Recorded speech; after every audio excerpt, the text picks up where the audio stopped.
What I want to go over today was introducing object-oriented programming in C++, and using it to program a very simple robot. Okay, so in C, you have like different data types, and so whether you work generally with what I'm going to call values. For ints, that may be a number, or for floats, that would also be a number. For Boolean, that would be true or false. Different pointers, you have your own structures, which just contain more values, and from this, so all those are just, all they have is data. What object-oriented programming adds is, rather than values, we have what we call objects, which have data and functionality that goes along with them. When we're working with object-oriented programming, commonly we'd, or in most programming languages, including C++, you would have to declare data types called classes, which have not just fields, but also different constructors, which is how you create the class, different member functions, and the reasoning behind when you do that, as opposed to being able to directly, as opposed to only directly interacting with the fields in the class, is called encapsulation, which is separating the concept of separating like the interface of the class, so the different, like how you interact with objects of that type, from the implementation, which would be, for example, how it stores data. So, for example, in C++, there's a built-in string type. All you need to know in order to use it is that you can append strings to each other. You can convert a number to a string. You can try to convert a string to a number. You can print strings out. You don't care how it actually stores a string, though. And you may think it just stores it like C, where it creates a character pointer instead of something else in memory, but actually often tries to be more efficient than that and use various different tricks. But the idea is that that's all hidden behind the scenes in the implementation, and all you care about in order to use it is the interface. So that's the advantage that object-oriented programming gives us. So in C++, classes, like there's something in any other language, you have class, say, so I'm going to use 2D vectors as an example, so you may have like float x and y. Right now it's looking very much like a structure, right? But you may also have, a constructor, or one or more constructors. So a constructor would tells you how to create an instance of a class, right? So you may say, there's one that doesn't require any parameters, that we call the default constructor, and you would say initializes x to 0 and y to 0. So that way, if you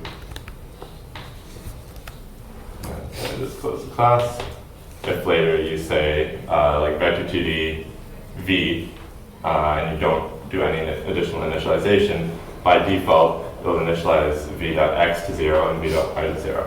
Make sense? Right. You can also have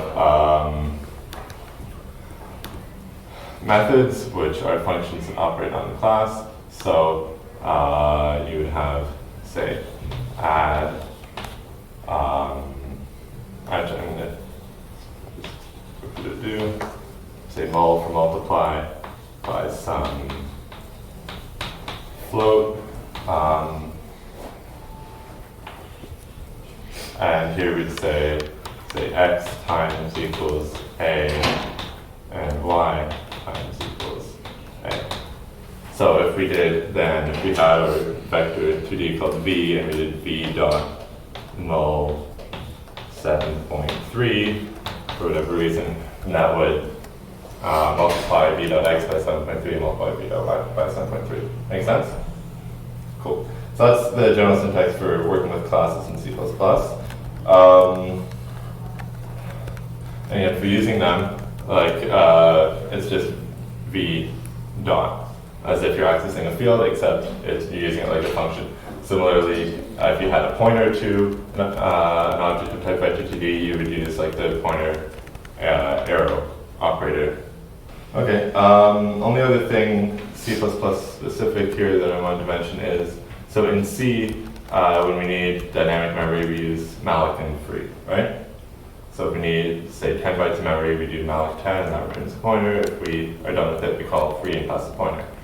In C++, the language has a lot nicer support for that when you're saying need. If you needed, for example, a dynamically allocated instance of a vector 2D, you just say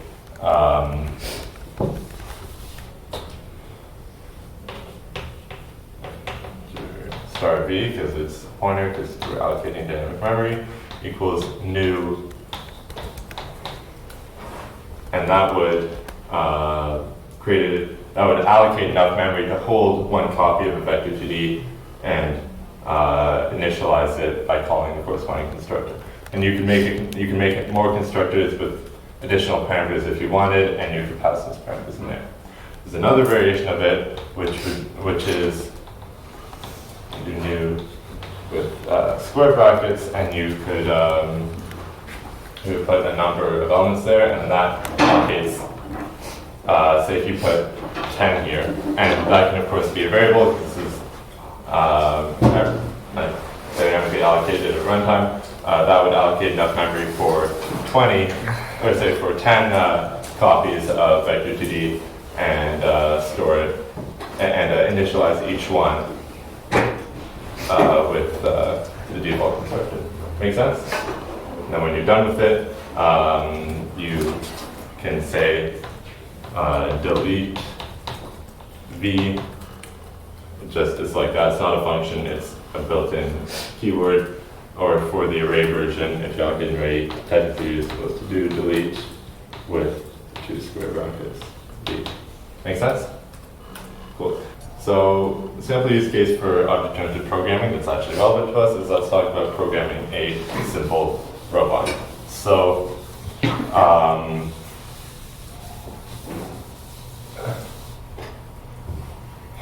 let's say we have, what does this robot have? It has a, it's going to draw here, it has a crank drive with maybe some arm on the pivot. So this is a side view of the robot. So we have the drive with, we can control the motors on the left side, motors on the right side, and we have a motor on an arm that goes up and down, and that's what we need to be able to control. And let's say we went and talked to whoever's going to be driving the robot, and they said, yeah, so I'd like to have what we call arcade controls for driving, so a single joystick that forwards forward, backwards backward, right is turn clockwise, left is turn counterclockwise, and everything in between just works as you'd expect. And then for the arm, let's say they say 3 set positions. So like say the button A goes to the bottom, button B goes halfway, and X goes to the top or something like that. And they also want to be able to manually control the arm with the other joystick. Make sense? So let's look at how we'd actually structure code to implement that. So for the drive, so let's say we have some routine called update drive. What needs to happen in order for us to update and generate motor powers for the drive on this? So it's the y-axis of the left joystick, we're calling the throttle, so how much forwards and backwards. Turn would be the x-axis of the left joystick, right? Say left being the left motor power would be throttle plus turn, and right would be throttle minus turn. Make sense? So if they push the joystick all the way forward, they both go positive. If they go just to the right, left goes positive, right goes negative. They go kind of on the diagonal, there's some combination of them. Make sense? We could also represent that as a the functional block diagram, right? Where you have, like, say the y and x axes and some sort of arcade drive algorithm, and then the left motors and the right motors, right? Let's look at the arm, though. That's the more complicated one, right? So the arm, we actually kind of need to represent it as a state machine. So what different states do we have? Let's say we have one state where it's holding wherever it is. Let's say that. Why do we need that?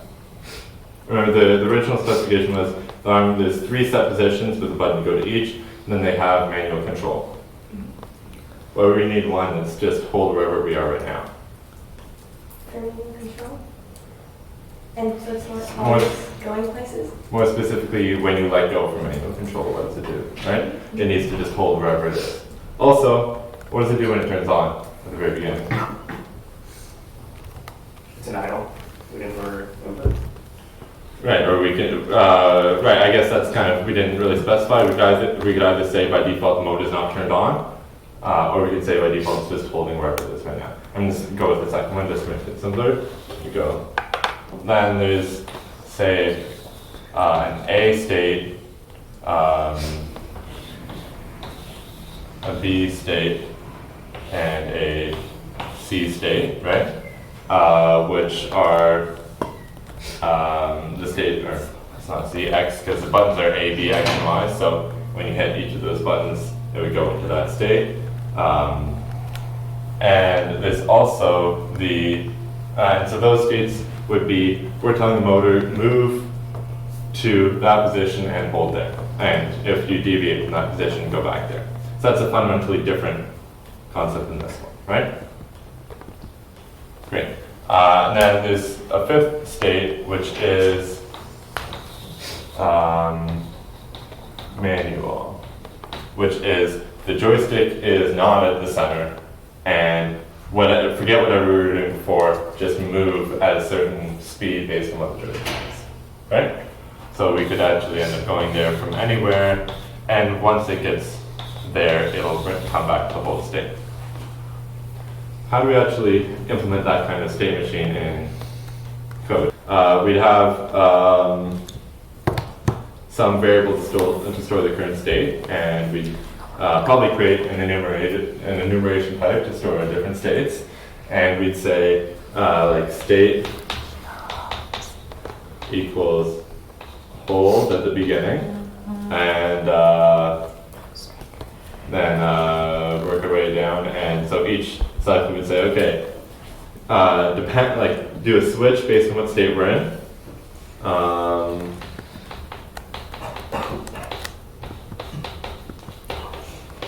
And if it's hold, then we want to maybe like,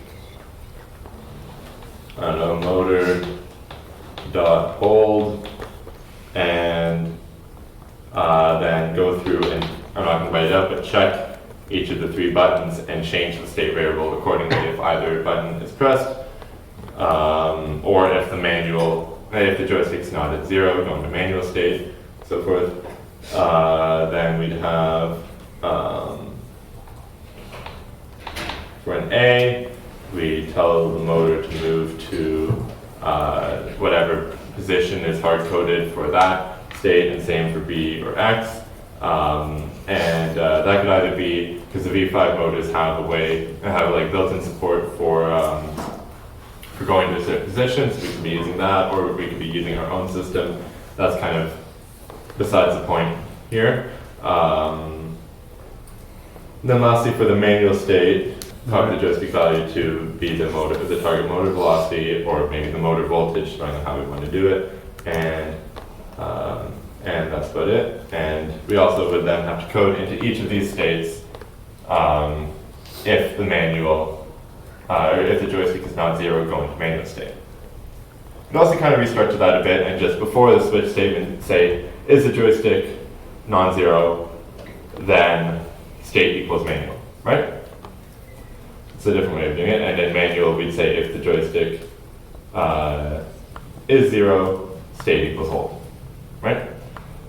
Okay, that hopefully makes enough sense. What if both A and B are held at the same time. And actually, one thing we didn't draw in is, what if you press A, and of course if you release A, it'll still be an A, because that's how a state machine works, right?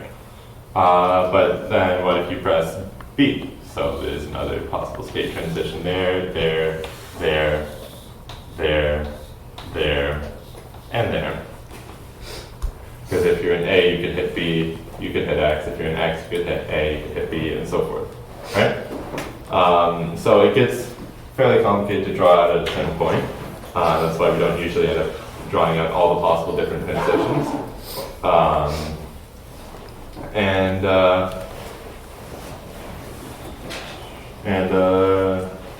Yeah, but what if both A and B are being held at the same time? What do we do? Yeah. We have to consider scenarios like that. What if the joystick is non-zero and the driver presses the A button? What do we do? So that's the kind of thing we have to go back, talk to the driver, and say, hey, I just thought of this really weird thing that you could do. Don't do it, but if you do, what do you want the robot to do? Right? Maybe an intelligent thing to do here would be, okay, manual takes priority over everything, so if it's non-zero, go into manual no matter what the buttons are. Other than that, when a button changes from not pressed to pressed, go into that state. But then if, say, for whatever reason, they're still holding down A and then they tap B, then that would go into B. Why they would do that, I don't know, but that's the point. So yeah. Now, how do we actually structure this as object-oriented code? So, any ideas? Cool. I guess there's no right way to structure a program, obviously. One good way to do this, I would say, is we would have actually a class representing the drive, which would have a method called like update or something to that effect, which would have implementation of this. We could have a class representing the arm. That class would have a field for the current state, because that would be persistent information, and also have a method called update, which would go through this whole switch statement to figure out what it needs to do, what doesn't need to change the state, and so forth. And then somewhere in our main control loop, we would call drive.update, we would call arm.update.